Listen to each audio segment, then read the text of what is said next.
Сядам удобно. Отпускам раменете си. Позволявам си просто да бъда тук. Не е нужно да съм силна в този момент. Не е нужно да имам всички отговори. Вдишвам бавно и издишвам. Още веднъж. Вдишвам спокойствие и издишвам напрежението. Поставям ръка на сърцето си и си казвам тихо: мило мое момиче, знам, че ти е трудно сега. Знам, че ти липсва движението, надеждата и чувството, че принадлежиш някъде.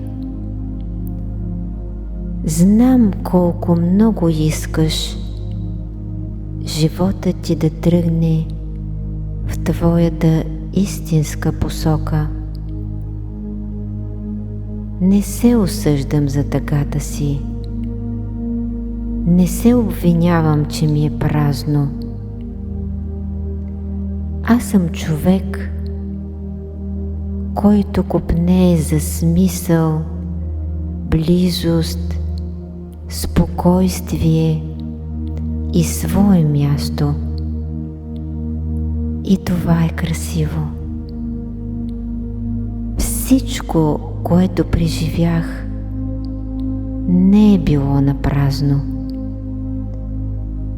То ми показа, че в мен още има живот, че още мога да се вдъхновявам, че още имам мечти. Вдишвам.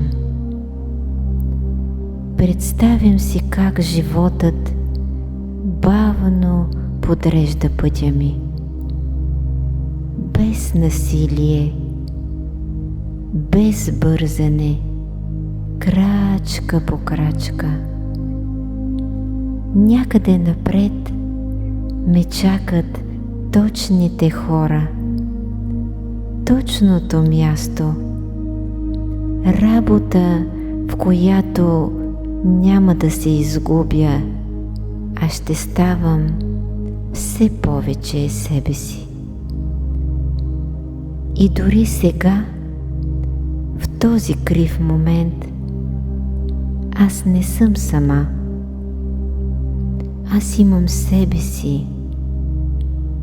Казвам си нежно: гордея се с теб, че опита. Гордея се с теб, че излезе от страха и тръгна. И пак ще тръгнеш. Но този път по-близо до истинската себе си.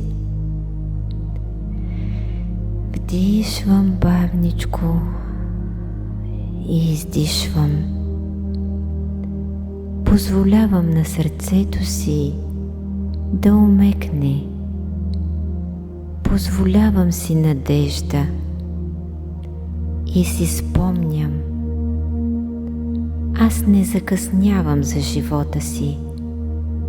Аз просто вървя към мястото, което е създадено точно за мен.